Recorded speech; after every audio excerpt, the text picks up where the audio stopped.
Welcome, everyone.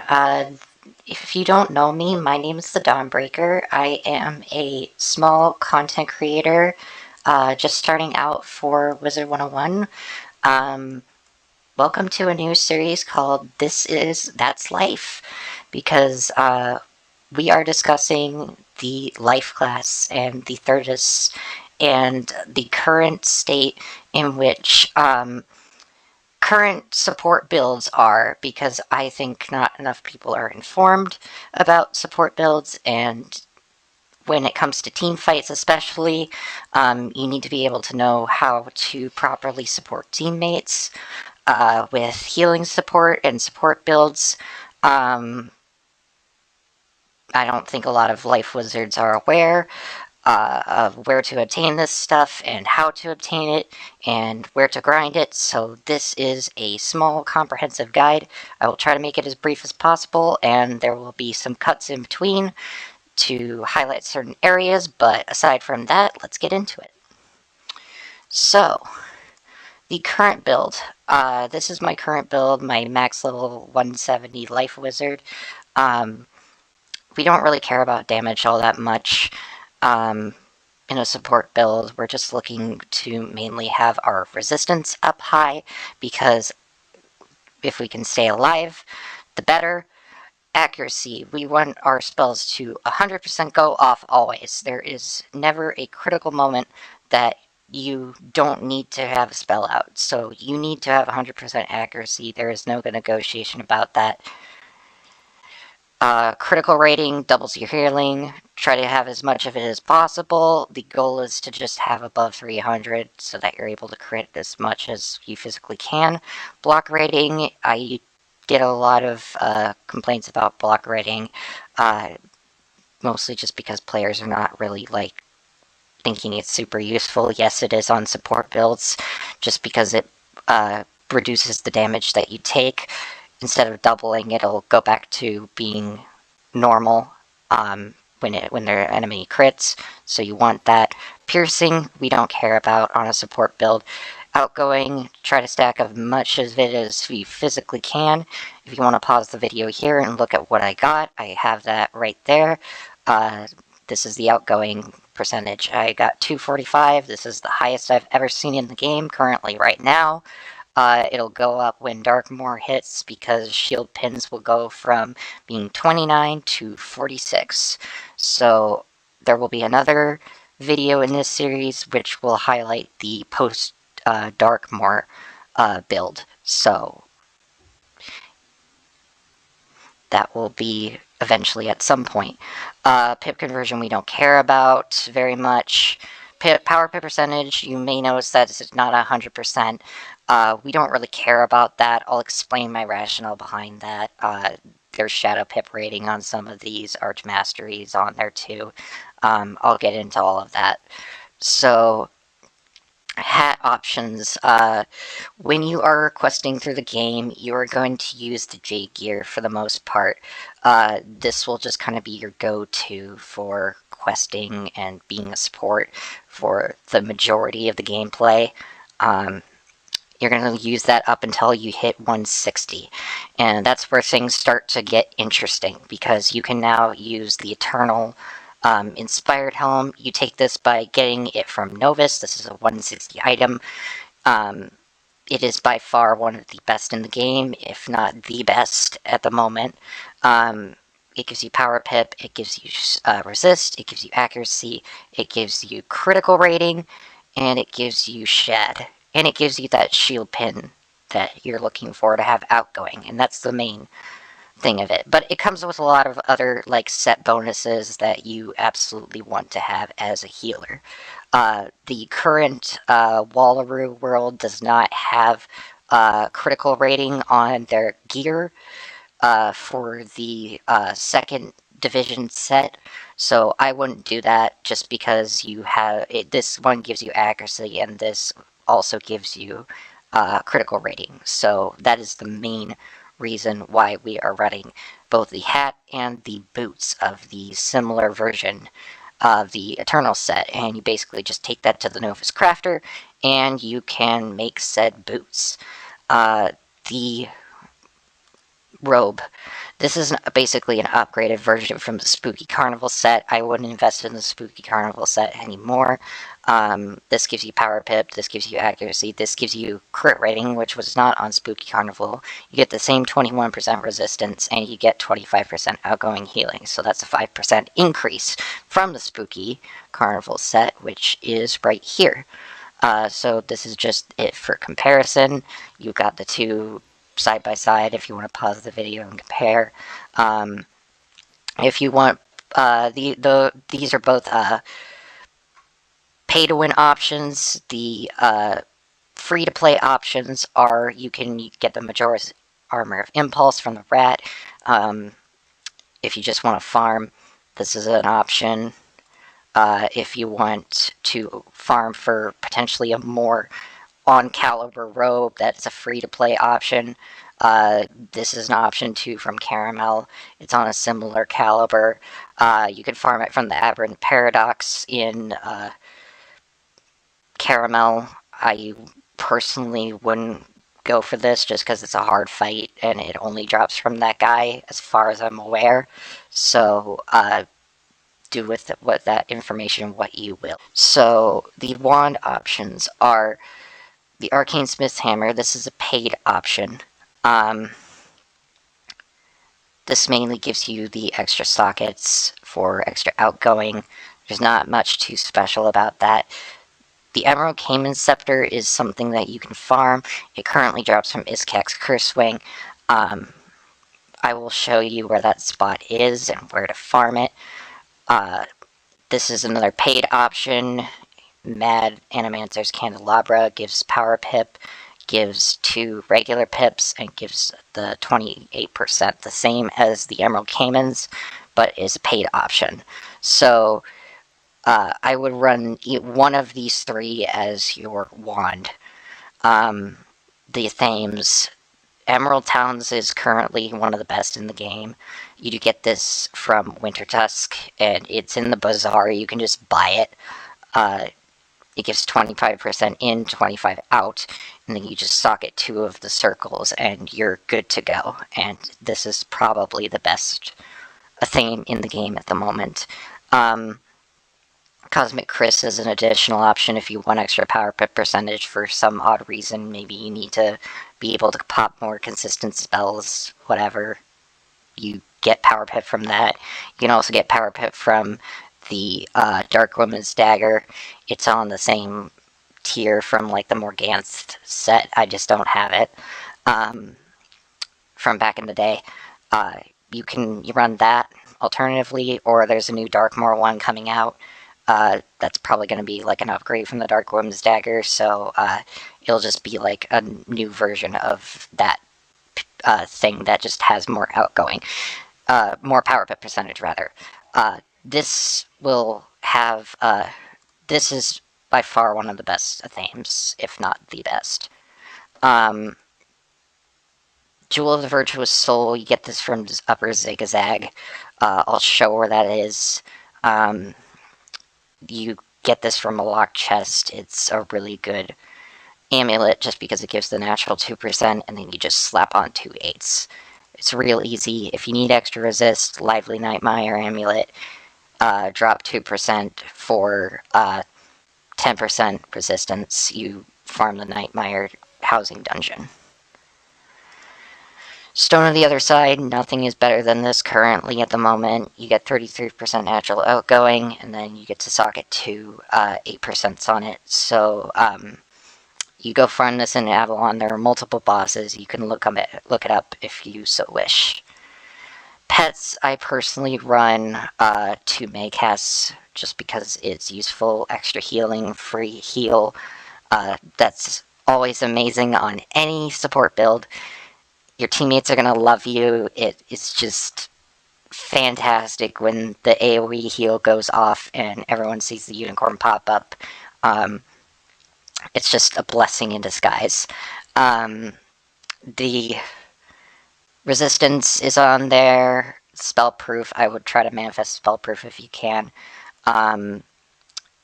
Personally, for this pet, I run a spellproof Thinking Cap, Unicorn, Mighty Medic, and Healer, just because strength gives you more outgoing, will gives you more outgoing.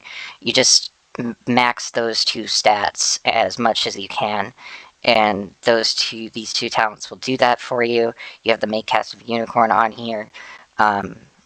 It's just overall a really good build that will give you the 10% outgoing on Medic and the 5% on the Healer.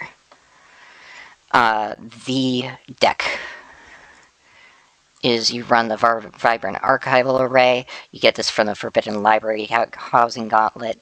Same kind of deal. You just run Housing Gauntlets. You get the 273 health, and you mainly get the crit off of it, and it's another place to suck at a outgoing jewel.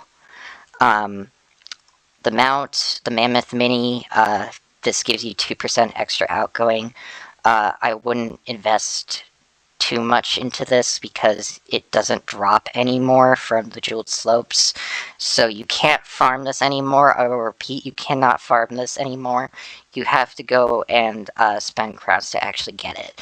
So if you want to min-max, this is an option, but I personally wouldn't try to spend crowns on it unless you're trying to min-max your build. Anyways, the reason that we are in Wallaroo here is I want to highlight perhaps one of the more particular options that is now open to you. So in the days of Novus, we had to go farm for these pins. You can now craft them from the crafter here in Wallaroo, and it will give you the life mending pins that are now currently the max, the 160 versions. For 24 Dream Water, you just make it on the Eternals, and bada bing, bada boom, you have the 2 that you need to make the build. Aside from that, deck-wise, the reason I run such low power pip percentage that you may have noticed is because generally you want to try to pop spells that are generally of low pip caliber. So generally you will try to be running your max level of Radicals so that you can pop it on some form of heal.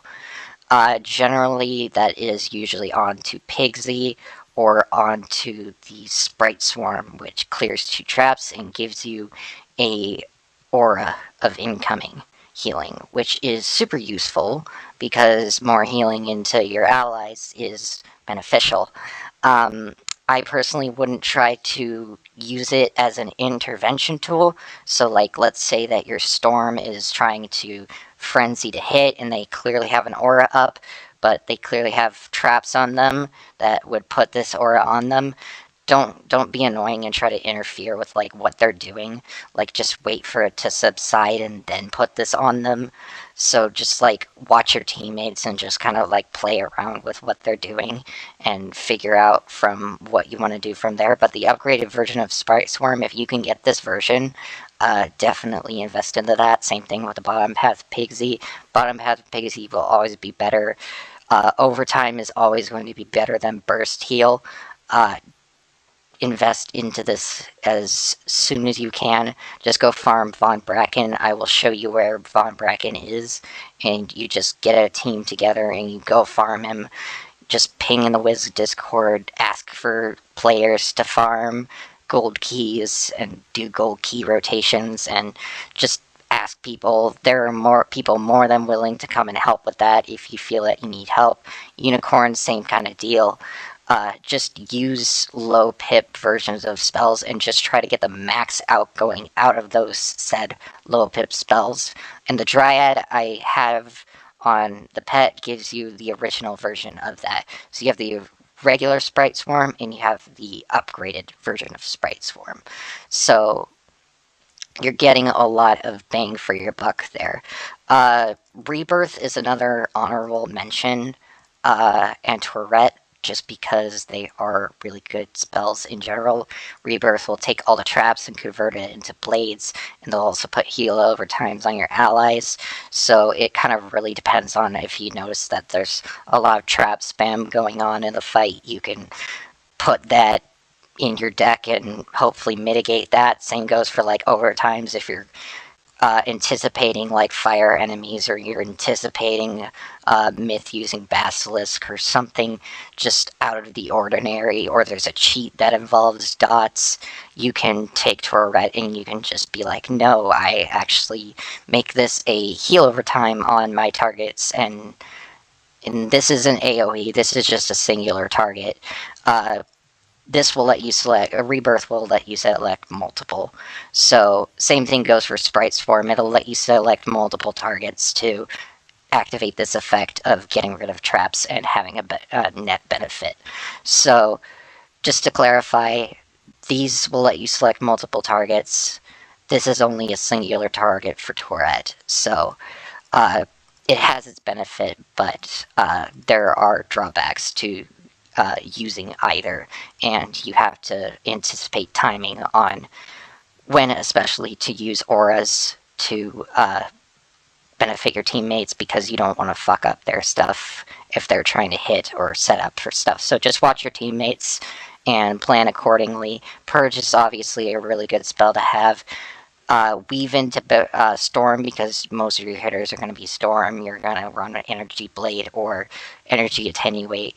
You're going to run Cycle of Life. This is your best aura. It just gives you more power pip percentage, so that's why I have the lacking power pip. This gives the +5 power pip, so I don't really see any reason not to run this and just have the extra 5% power pip. 10% incoming death, really, you don't care at this point. You're just gonna deal with it and heal it all back, and it's going to be lovely. So I'm gonna pause here, and I'm gonna show you guys where to find these particular items, where to farm. Okay, and the first stop to take note of is that the wand, the Emerald Cayman Scepter, which I mentioned, it comes in both a 130 and 120 variant.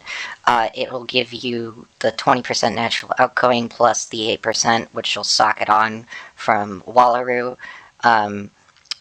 You get this from Izcac's Curse Wing, which if you are in Azteca, which is right over here, you're going to be at 3 points. You come over here to the left.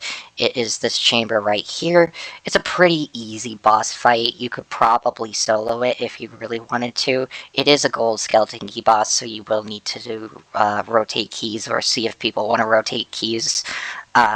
So just get a group of friends together, or come with some people who are willing to rotate gold skeleton keys and come and farm it. See if you get lucky and see if you can get a drop on this. This is a free-to-play method to get a decent healing wand. Definitely would recommend, otherwise there are the payable options. So next we'll be going to a spot to farm jewels, which is in Novus, so I will see you in just a second. Okay, here we are back again in Novus. So the main thing that you want to note is that the jewels, the circle jewels that are the 8% outgoing, so any of these guys that are the 8% circles, you cannot craft any of these, and I repeat, you could not craft any of these. So it's all just RNGing, you have to go and just farm, and it's a tedious thing, and life is just kind of this hard class that has to farm more than any other school. Same thing goes for balance, because I play both balance and life, so there will be a video upcoming where I cover balance, but for now all you need to know is that the 8% outgoing jewels for the circles are the can only be farmed. So the options that you have are, you can farm Duelist, Design Duelist, in the Nucleus Gallery, which is frankly just a 3-story dungeon that is just going to take you a while. He revives 3 times. He's fun to fight. I personally wouldn't do him over and over and over as a farming option. Same thing goes for like Lord Verital and Wallaroo. He just has some very interesting cheats and limits power pips, so I wouldn't go and farm him either. Same thing goes for Jake the Smoke Monster, is a side quest boss in Wallaroo. I personally wouldn't farm that either, just because there's a lot of like blading and trapping cheats that uh, your team just like has to finagle their way around, and I personally wouldn't try to go for any of that. So this is why we're here in La Ville Rose in Polaris region of Novus, because we want to do the side quest mission that is the finding Ren 1010, and it ultimately leads you to this location in Polaris. So you're going to go and farm this instance in La Ville Rose. He's got some minor cheats that honestly most teams can deal with. He just kind of does this thing where like you can't hit him until a certain thing happens, and most high level players at this point kind of know what that is and can walk you through it if it's your first time being in that area. But basically you just farm him over and over and over until you get the drop. And back in the day when Novus used to be the last world, I would join this all the for team up, and it would be a grand old time where people would be farming the boots, and I would be in there trying to farm the jewels, and I would just be a regular helping out with the boot farming, because people were like, "Oh, I'm after the boots," and I would be like, "Cool, I'm in here after the gems. I already got my boots. I'm good, but I'm still here. I'm still kicking." So yeah, you just come here and farm this location. I doubt there will be many people farming it by the time Darkmoor drops, but you can rally some friends together, you can rally some people together and just come over here and farm it. Lastly, I wanted to come up here to the Nucleus Gallery, because these are the main like spots that you're going to farm for your Novus drops. Up here is Manticore's Madness. This is the last fight for Novus that you'll encounter. It's a polymorph fight. You go and do all the Rochambeau stuff and have a bunch of fun with that. And usually teams are in there farming it. If not, you go and get a group together, rally some people together, and just go and farm it. It's a pretty easy fight if you know what you're doing, and this is how you get your hat drop primarily. And the dueling space is the alternative option for if you don't want to farm Ren 1010. This is where Design Duelist is. And if you have a decent group that can kick his butt, definitely go for it.